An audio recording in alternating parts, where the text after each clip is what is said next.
रमाकान्त राधाकान्त नमोऽस्तुते। तप्तकाञ्चन गौराङ्गी राधे वृन्दावनेश्वरी वृषभानुसुते देवी प्रणमामि हरिप्रिये। वाञ्छाकल्पतरुभ्यश्च कृपासिन्धुभ्य एव च पतितानां पावनेभ्यो वैष्णवेभ्यो नमो नमः। जय श्री कृष्ण चैतन्य प्रभु नित्यानंद श्री अद्वैत गदाधर शिवासदि गौर भक्तवृंद। हरे कृष्णा कृष्णा कृष्णा हरे हरे, हरे राम राम राम हरे हरे। नमो विष्णुपादाय कृष्णपृष्ठाय भूतले श्रीमते भक्तिवेदांत स्वामिन्निति नामिने। नमस्ते सरस्वते देवी गौरवाणी प्रचारिणे निर्विशेषशून्यवादी पाश्चात्यदेशतारिणे।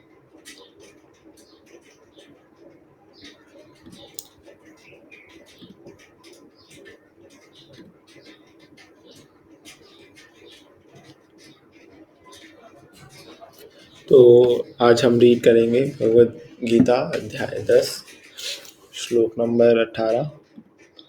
तो इससे पहले हमने रीड किया कि किस प्रकार अर्जुन जो है भगवान से जानना चाहते हैं भगवान के ऐश्वर्यों के बारे में, और वो ऐसा क्यों चाहते हैं क्योंकि भगवान के जो ऐश्वर्य हैं, अब अर्जुन को तो सब कुछ मालूम था, अर्जुन ने सब कुछ पता लगा लिया था कि भैया, अर्जुन को तो पूरा विश्वास था, उसने पूरा क्लेम भी कर दिया था, परम ब्रह्म परम धाम पवित्रम परमम भगवान, जो हमने देखा था इसी अध्याय के श्लोक नंबर 12 और 13 के अंदर। लेकिन यहाँ पे वो भगवान के ऐश्वर्य के बारे में इसलिए जानना चाहते हैं क्योंकि कोई सामान्य व्यक्ति जो है, जो भगवान की भक्ति नहीं करता ना, और जो भगवान का भक्त नहीं है, तो वो किस प्रकार से भगवान का चिंतन करे, इसके लिए चिंतित है अर्जुन। अब उसको भी तो भगवान का चिंतन करना है, तो अब वो किस प्रकार से भगवान का चिंतन करे, इसके बारे में सोचकर अर्जुन ये बोल रहे हैं कि भगवान आपके ऐश्वर्य के बारे में बताइए कि आप किस प्रकार इस धरती पर विद्यमान है ना, विराट रूप के बारे में पूछ रहे हैं। तो जब अर्जुन पूछ रहे हैं विराट रूप के बारे में, तो वो सभी जो सामान्य जन है उनके लिए पूछ रहे हैं। तो अभी फिर लास्ट में भगवान अब यहाँ पे से स्टार्ट करेंगे अपने बारे में जो है बताना। श्लोका श्री भगवानुवाच हन्त ते कथयिष्यामि दिव्या हि आत्मविभूतयः प्राधान्यतः कुरु श्रेष्ठ नास्त्यन्तो वितरस्य मे। श्रीभगवानुवाच हन्त ते कथयिष्यामि दिव्या हि आत्मविभूतयः प्राधान्यतः कुरु श्रेष्ठ नास्त्यन्तो वितरस्य मे।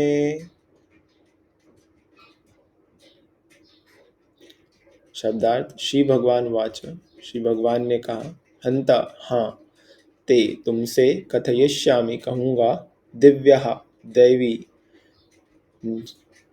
ही निश्चय ही, आत्मविभूतया अपने ऐश्वर्य को, प्राधान्यतः प्रमुख रूप से, कुरुश्रेष्ठ हे कुरुश्रेष्ठ, न आस्ति नहीं है, अंतः सीमा, विस्तरस्य विस्तार की, में मेरे। अनुवाद तात्पर्य श्रील प्रभुपाद के द्वारा। श्रील प्रभुपाद की जय। भगवान ने अनुवाद, श्री भगवान ने कहा, हाँ, मैं तुमसे अपने मुख्य मुख्य वैभव युक्त रूपों का वर्णन करूंगा, क्योंकि हे अर्जुन, मेरा ऐश्वर्य असीम है। तात्पर्य, कृष्ण की महानता तथा उनका ऐश्वर्य को समझ पाना संभव नहीं है। जीव की इंद्रियां सीमित हैं, अतः उनसे कृष्ण के कार्यकलापों की समग्रता को समझ पाना संभव नहीं। तो भी भक्तजन कृष्ण को जानने का प्रयास करते हैं, किंतु यह मानकर नहीं कि वे किसी विशेष समय में या जीवन अवस्था में उन्हें पूरी तरह समझ सकेंगे, बल्कि कृष्ण के वृत्तांत इतने आस्वाद्य हैं कि भक्तों को अमृत तुल्य प्रतीत होते हैं। इस प्रकार भक्तगण उनका आनंद उठाते हैं। भगवान के ऐश्वर्यों तथा उनकी विविध शक्तियों की चर्चा चलाने में शुद्ध भक्तों को दिव्य आनंद मिलता है, अतः वे उनको सुनते रहना और उनकी चर्चा चलाते रहना चाहते हैं। कृष्ण जानते हैं कि जीव उनके ऐश्वर्य के विस्तार को समझ नहीं सकते, फलतः वे अपनी विभिन्न शक्तियों के प्रमुख स्वरूपों का ही वर्णन करने के लिए राजी होते हैं। प्राधान्यतः शब्द अत्यंत महत्वपूर्ण है, जबकि उनके स्वरूप अनंत है। इन सबको समझ पाना संभव नहीं है। इस श्लोक में प्रयुक्त विभूति शब्द उन ऐश्वर्यों का सूचक है जिनके द्वारा भगवान सारे विश्व का नियंत्रण करते हैं। अमरकोश में विभूति का अर्थ विलक्षण ऐश्वर्य है। निर्विशेषवादी या सर्वेश्वरवादी न तो भगवान के विलक्षण ऐश्वर्य को समझ पाता है, न उनकी दैवी शक्तियों के स्वरूपों को। भौतिक जगत में तथा वैकुंठ लोक में उनकी शक्तियां अनेक रूपों में फैली हुई है। अब कृष्ण उन रूपों को बताने जा रहे हैं जो सामान्य व्यक्ति प्रत्यक्ष रूप से देख सकता है। इस प्रकार उनकी रंग बिरंगी शक्ति का आंशिक वर्णन किया गया है। तो अब यहाँ पे भगवान जो है कृष्ण ये बता रहे हैं कि किस प्रकार, है ना, जो उनका वैभव है ना, वो किस प्रकार से फैला हुआ है। तो उसमें भी वो जो मेन चीज़ है उसके बारे में बताएंगे, क्योंकि उनका ऐश्वर्य असीम है। तो असीम ऐश्वर्य हम समझने में असमर्थ रहेंगे, तो जो हम समझ पाएंगे, बोल रहे हैं कि ऐश्वर्य असीम है। और इसी अध्याय के बाद में जब भगवान वर्णन कर चुके होंगे तो बोलेंगे कि ये मैंने जो है, it's like 1% of my total, not even 1% of my total ऐश्वर्य। अभी जब हम रीड करेंगे तो फिर भी वो मेन चीज जिसको सुनकर हम भगवान का चिंतन कर पाए। मेन गोल क्या है? भगवान का चिंतन करना, ये हमारा मेन गोल है, पर्पस है ये हमारा। क्यों? क्योंकि हम जो है भगवान के सेवक हैं और हम भगवान की सेवा के लिए ही बने हुए हैं। जब तक हम सेवा नहीं करेंगे भगवान की, तब तक हम जो है अनसेटिस्फाइड रहेंगे। तो इसलिए यहाँ पे बोल रहे हैं कि सेवा करने के लिए चिंतन करना पड़ेगा, भगवान के ऐश्वर्य को बारे में जानना पड़ेगा कि अरे हाँ यार, अच्छा ये भी कृष्ण का है। ओके, तो जब हम उसको दर्शन करेंगे कि अच्छा यार, ये जो पेड़ हैं वो कृष्ण के हैं, है ना, ये पहाड़ जो है, पहाड़ों में जो हिमालय है वो कृष्ण का है। इस प्रकार से जब हम देखेंगे कि समस्त ऐश्वर्यों में जो सबसे ऐश्वर्यवान चीज है, भगवान कह रहे हैं कि वो मैं हूँ। हम बार बार वो हमारे को स्मरण होगा, चिंतन होगा, तो उससे क्या होगा? उससे हम भगवान का चिंतन सदैव करने में समर्थ रह पाएंगे। तो यही तो हमारा उद्देश्य है, कृष्ण भावनामृत के अंदर भगवान का चिंतन करना। यही हमारा उद्देश्य है। तो तात्पर्य में जैसे प्रभुपाद हमें बता रहे हैं कि हमारे लिए भगवान के ऐश्वर्य को, कृष्ण की महानता और उनके ऐश्वर्य को समझ पाना संभव है ही नहीं, क्योंकि हमारी लिमिटेशंस हैं, हमारी सेंसेस लिमिटेड हैं। तो इन इन लिमिटेड सेंसेस से हम कृष्ण के कार्यकलापों को, कृष्ण की लीलाओं को, है ना, उनके असीम ऐश्वर्य को समझ नहीं सकते, क्योंकि लिमिटेड है ना। अभी जैसे आप देखिए, आपका दृष्टि है, आपका आइज लिमिटेड है ना, कितना दूरी तक देख सकते हैं। यहाँ से आप थोड़ा सा दूर देखेंगे, है ना, लिमिटेड रेंज के अंदर, और विजिबल रेंज के अंदर ही देख सकते हैं, है ना। उसके अलावा एक्स रेज, इंफ्रारेड, है ना, यूवी रेज, और ये सारे हमारी दृष्टि के बाहर है, इसको हम नहीं देख सकते हैं। तो ये क्या है? सेंसेस का लिमिटेशन है। उसी प्रकार हमारा, है ना, कानों का लिमिटेशन है, हमारे, है ना, क्या कहते हैं, जीवा का लिमिटेशन है। हर प्रकार से हमारे सेंसेस लिमिटेड हैं, इसलिए हम भगवान के ऐश्वर्य को पूर्णतया जान भी नहीं सकते। और जो भक्त है भगवान का, वो प्रयास भी नहीं करता है। वो सिर्फ भगवान के बारे में जानते रहना चाहता है। वो ऐसे नहीं सोचता कि मैं एक बार पूरा ही जान लूंगा इस जीवन के अंदर, कि बस अब तो मैंने स्टार्ट कर दिया है। तो हमने देखा है कि कई प्रकार के, मतलब जो कई मनुष्य जो होते हैं, जब वो भक्ति नहीं करते हैं तो वो पूर्ण ज्ञान प्राप्त करना चाहते हैं कि हम पूरा ज्ञान प्राप्त करेंगे, हम पूरा ज्ञान प्राप्त करेंगे। नहीं, आप भगवान के ऐश्वर्य के बारे में, भगवान के बारे में जो है पूरा जान ही नहीं सकते। कृष्ण यहाँ पे स्वयं ये बात कहने की असीम है, और लोग आके बोलते हैं कि हमने तो जान लिया है, हमने सारे वेदों का अध्ययन कर लिया है, हम तो पूरा जान चुके हैं। नहीं भाई, आपने भगवत गीता ही रीड नहीं किया है, आपने भगवत गीता के इस अध्याय के श्लोक को ही नहीं देखा है। कृष्ण कह रहे हैं कि ऐश्वर्य असीम है भाई, कैसे जान लोगे आप पूरा? पूरा तो जानना संभव ही नहीं है ना। आगे कह रहे हैं कि वो सिर्फ इसलिए भगवान के बारे में जो है, कृष्ण के बारे में अ, जानना चाहते हैं क्योंकि उससे उनको आनंद प्राप्ति होती है। भगवान की चर्चा से, भगवान की कथाओं से, भगवान के है ना नाम गुण लीला का श्रवण करने से भक्त को एक आनंद, है ना, आनंद का अनुभव होता है। तो इसलिए वो भगवान के बारे में सिर्फ सुनते रहना चाहते हैं, वो ये नहीं चाहते कि भैया मेरे को पूरा ही ज्ञान हो जाए। तो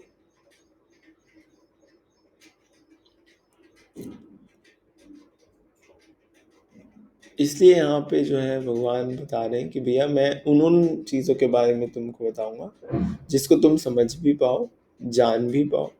अब कोई चीज़ ऐसी हो जो हम समझ ही ना पाए, है ना, जितना हमारा चिंतन ही ना हो, समझ ही ना हो, अब वो हम जान के करें भी या नहीं, उसका कोई फ़ायदा ही नहीं है। फ़ायदा तो उससे होगा ना जिसको हम जानते हैं, उसके बारे में हम और थोड़ा सा गहराई से जानें। जैसे प्रकृति है, हमारा नेचर आसपास में जो हमको दिखाई देता है, अब उसके अंदर जो हमको सामान्य रूप से दिख रहा है, उसके बारे में चर्चा करेंगे तो हमें समझ में आएगा, अच्छा हाँ यार ये भी कृष्ण का है, ये भी कृष्ण का है। कोई अतिरिक्त, कोई इससे अतर अतर कोई अलग ही कोई चीज़ अगर हमको बताने की कोई बताए तो हमारे चिंतन क्षेत्र से ही बाहर हो जाएगा, तो फिर हम समझ भी नहीं पाएंगे, फिर उसका चिंतन भी नहीं कर पाएंगे। इसलिए कोई भी हो, है ना, जैसे यहाँ पे उदाहरण के रूप में बता रखा है, निर्विशेषवादी या सर्वेश्वरवादी, है ना, विलक्षण ऐश्वर्यों के बारे में नहीं समझ पाते। निर्विशेषवादी कौन? निर्विशेषवादी मतलब जो ये मानते हैं कि भगवान का कोई विशेष रूप ही नहीं है। सर्वेश्वरवादी मतलब जो भगवान को मानते हैं कि भगवान हर जगह है, लेकिन भगवान किस प्रकार हर जगह होते हुए भी एक है ये नहीं बता पाएंगे कि भैया कैसे भगवान हर जगह व्याप्त होते हुए भी एक ही है, उनमें कोई अंतर है ही नहीं। अगर भगवान सभी के हृदय में उपस्थित हैं और भगवान अगर कृष्ण के रूप में हैं तो वो एक ही हैं, वो अलग अलग नहीं है, उसके कारण उनका विभाजन नहीं हुआ।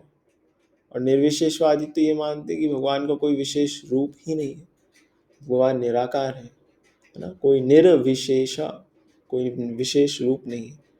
तो वो भगवान की दैवी शक्तियों को नहीं समझ पाते कि किस प्रकार भगवान इस संसार के अंदर अपनी दैवी शक्तियों के कारण उपस्थित हैं, कैसे इस जगत में तथा अनेक जितने भी लोग हैं, जो मटीरियल हो या स्पिरिचुअल हो, वैकुंठ धाम के अंदर भी भगवान की शक्तियां हैं, और इन भौतिक धाम के अंदर भी भगवान की शक्तियां किस प्रकार से फैली हुई हैं, ये उनकी समझ के बाहर होता है। इसलिए सामान्य जन को समझाने के लिए अब कृष्ण जो है यहाँ पर सामान्य रूप से वर्णन करने लगेंगे।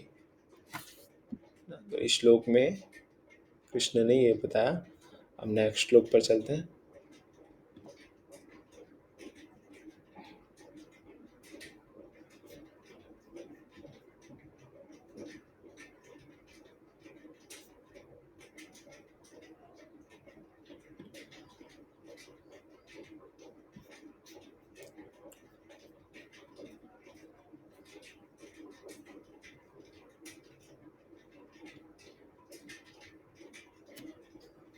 अहम आत्मा गुडाकेश सर्वभूताशयस्थिता अहम आदि मध्यम च भूतानामंत एव च अहम आत्मा गुडाकेश सर्वभूताशयस्थितः अहम आदिश्च मध्यम च भूतानामंत एव च। अनुवाद तात्पर्य श्रील प्रभुपाद के द्वारा श्रील प्रभुपाद की जय। भावार्थ। हे अर्जुन, मैं समस्त जीवों के हृदयों में स्थित परमात्मा हूँ। मैं ही समस्त जीवों का आदि मध्य तथा अंत हूँ। तात्पर्य। इस श्लोक में अर्जुन को गुडाकेश कहकर संबोधित किया गया है, जिसका अर्थ है निद्रा रूपी अंधकार को जीतने वाला। जो लोग अज्ञान रूपी अंधकार में सोए हुए हैं, उनके लिए यह समझ पाना संभव नहीं है कि भगवान किन किन विधियों से इस लोक में तथा वैकुंठ लोक में प्रकट होते हैं। अतः कृष्ण द्वारा अर्जुन के लिए इस प्रकार का संबोधन महत्वपूर्ण है, क्योंकि अर्जुन ऐसे अंधकार से ऊपर है। अतः भगवान उससे विविध ऐश्वर्य को बताने के लिए तैयार हो जाते हैं। सर्वप्रथम कृष्ण अर्जुन को बताते हैं कि वे अपने मूल विस्तार के कारण समग्र दृश्य जगत की आत्मा है। भौतिक सृष्टि के पूर्ण भगवान अपने मूल विस्तार के द्वारा पूर्ण अवतार धारण करते हैं, पुरुष अवतार धारण करते हैं, और उन्हीं से सब कुछ आरंभ होता है। अतः वे प्रधान महातत्व की आत्मा है, महतत्व की आत्मा है। इस सृष्टि का कारण महतत्व नहीं होता। वास्तव में महाविष्णु संपूर्ण भौतिक शक्ति या महतत्व में प्रवेश करते हैं। वे आत्मा है। जब महाविष्णु इस प्रकटीभूत ब्रह्मांडों में प्रवेश करते हैं तो वे प्रत्येक जीव में पुनः परमात्मा के रूप में प्रकट होते हैं। हमने ज्ञात है कि जीव का शरीर आत्मा की स्फुलिंग की उपस्थिति के कारण विद्यमान रहता है। बिना आध्यात्मिक स्फुलिंग के शरीर विकसित नहीं हो सकता। उसी प्रकार भौतिक जगत का तब तक विकास नहीं होता जब तक परमात्मा कृष्ण का प्रवेश नहीं हो जाता। जैसा कि उपनिषद में कहा गया है, प्रकृत्यादि सर्वभूतांतर्यामी च नारायणः।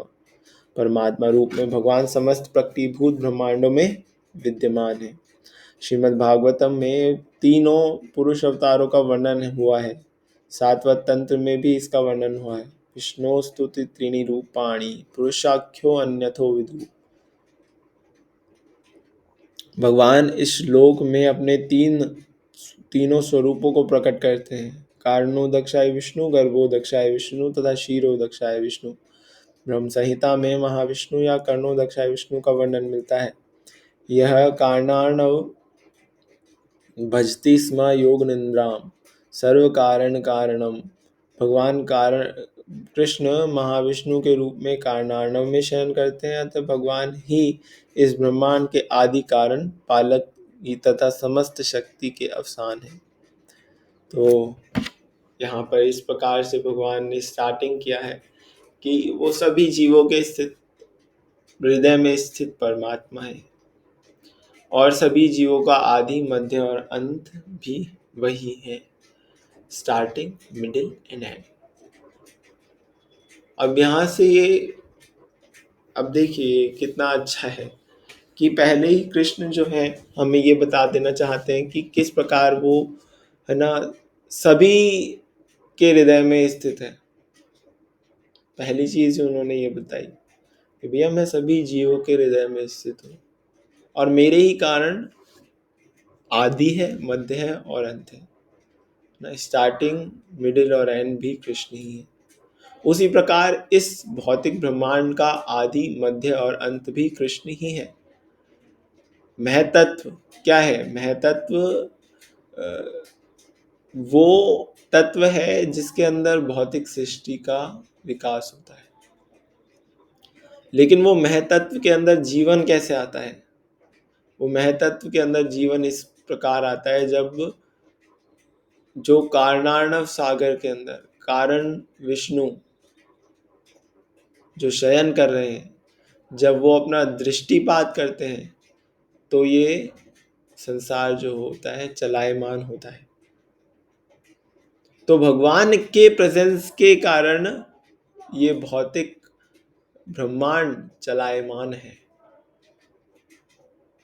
अगर ये चल रहा है, इसके अंदर कुछ भी बनना स्टार्ट भी हुआ है, तो वो किसके कारण? वो हुआ है कारण विष्णु के कारण।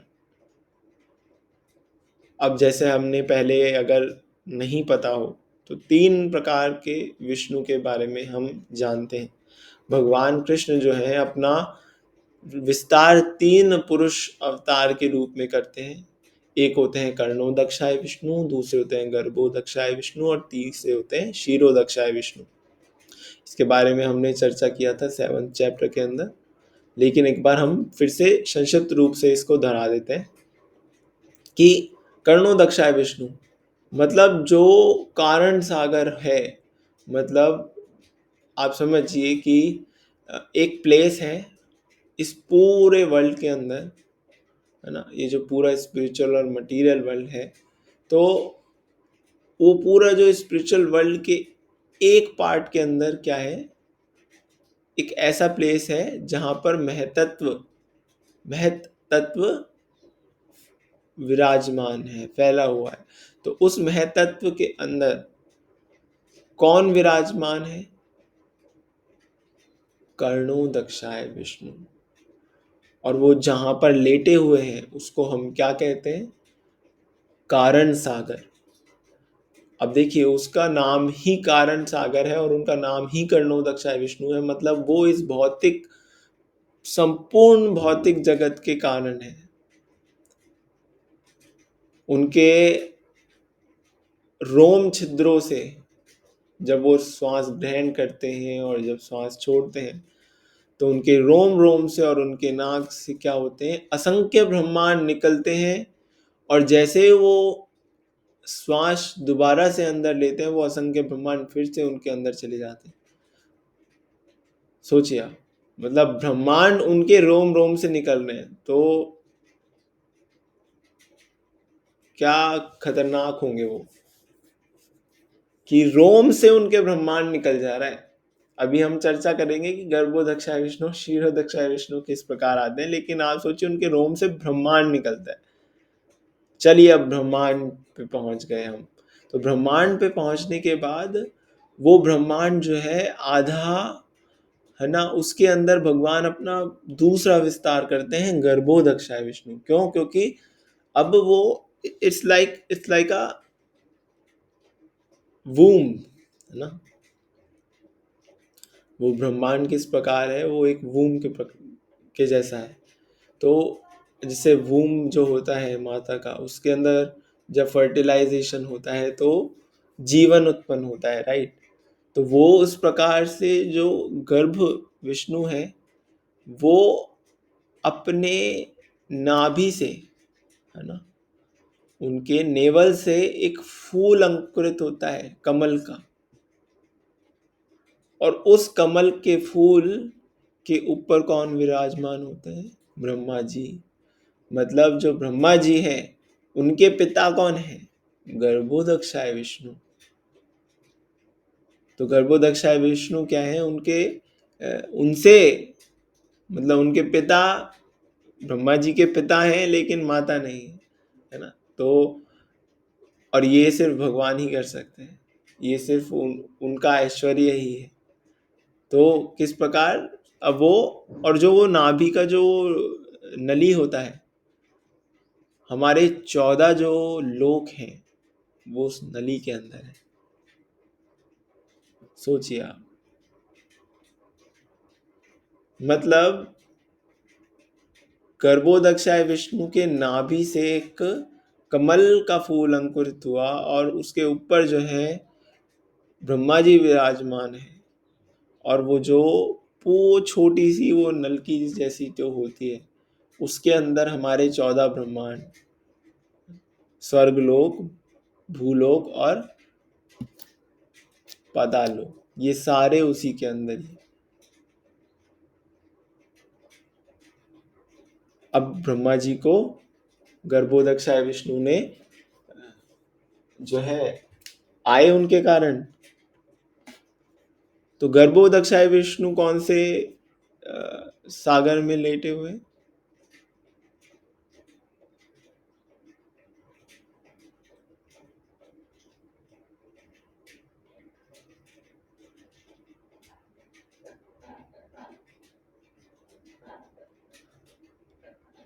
गर्भ सागर। इसके लिए मैं थोड़ा सा कंफ्यूज्ड हूँ शायद, तो कल हम जब चर्चा करेंगे तो इसके बारे में भी हम चर्चा करेंगे, है ना। तो जो ब्रह्मांड है ना, वो पता है वो खाली होता है, एकदम खाली, बिल्कुल पूरा ब्रह्मांड। तो जब गर्भोदक विष्णु उसके अंदर आते हैं तो उनके शरीर से वो द्रव्य निकलता है जिससे वो ब्रह्मांड आधा भर जाता है, और फिर उसी के ऊपर गर्भोदक विष्णु लेट जाते हैं, है ना। और आपने वो एक पिक्चर देखा होगा जिसके अंदर भगवान है ना, अ, लेटे हुए हैं सर्प के ऊपर, है ना, और उनके सेवा कर रहे हैं लक्ष्मी जी। वो कौन से विष्णु है? वो गर्भ विष्णु है, जो हमको ऐसे दिखाई देते हैं। फिर उसके बाद भगवान का एक और अवतार होता है। अब धरती वगैरह ये सब कुछ बन गए हैं, ऊपर से भूलोक, मतलब ब्रह्मलोक से लेकर नीचे के पाताल लोक तक सारे लोग जब बन जाते हैं, उसके बाद में भगवान एक और विस्तार करते हैं शीर विष्णु के रूप में। और ये शीर विष्णु इस ब्रह्मांड के अंदर कहाँ पे विराजमान है? क्षीर सागर के अंदर, ओशन ऑफ मिल्क। सोचिए, मिल्क का भी ओशन है। तो क्षीर सागर के अंदर वो विराजमान है, और ये क्षीर सागर कहाँ है? इसी पूरे 14 प्लैनेटरी सिस्टम के ही अंदर कहीं पे है। वहां पे क्षीर विष्णु है, और वो क्षीर विष्णु अपना विस्तार असंख्य असंख्य मतलब जीवों के हृदय के अंदर परमात्मा रूप में करते हैं।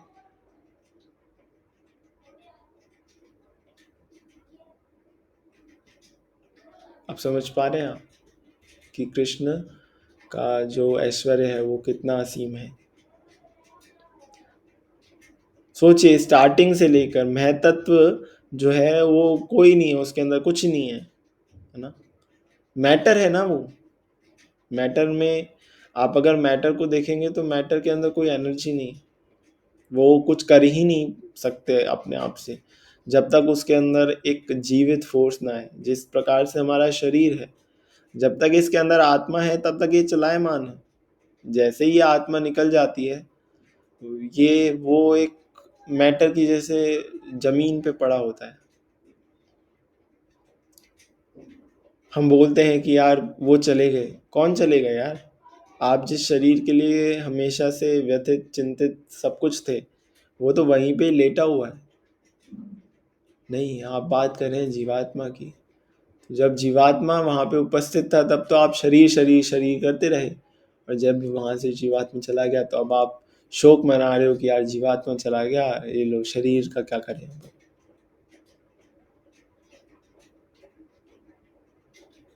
तो इस प्रकार से वहां से स्टार्टिंग होती है कर्णोदक्षा विष्णु से।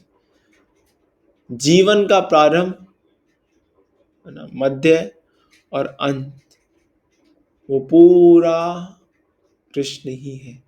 और यहाँ पे भी बता रहे हैं कि आदि मध्य और अंत मैं ही हूँ।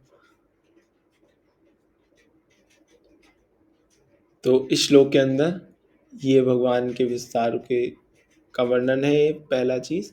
और दूसरा चीज है कि किस प्रकार जो है कृष्ण समग्र सृष्टि में विराजमान है, मूल है, और वो सभी जीवों के आदि कारण भी हैं।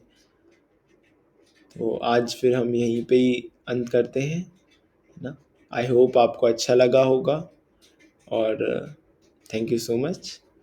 3 बार हरे कृष्ण महामंत्र आप सभी की प्रसन्नता के लिए। हरे कृष्णा कृष्ण कृष्णा हरे हरे, हरे राम राम राम हरे हरे, हरे कृष्णा कृष्ण कृष्ण हरे हरे, हरे राम राम राम हरे हरे, हरे कृष्णा कृष्ण कृष्ण हरे हरे, हरे राम राम राम हरे हरे। श्रीमद् भगवद गीता यथारूप की जय। श्रील प्रभुपाद की जय। अनंत कोटि वैष्णव भक्त वृंद की जय।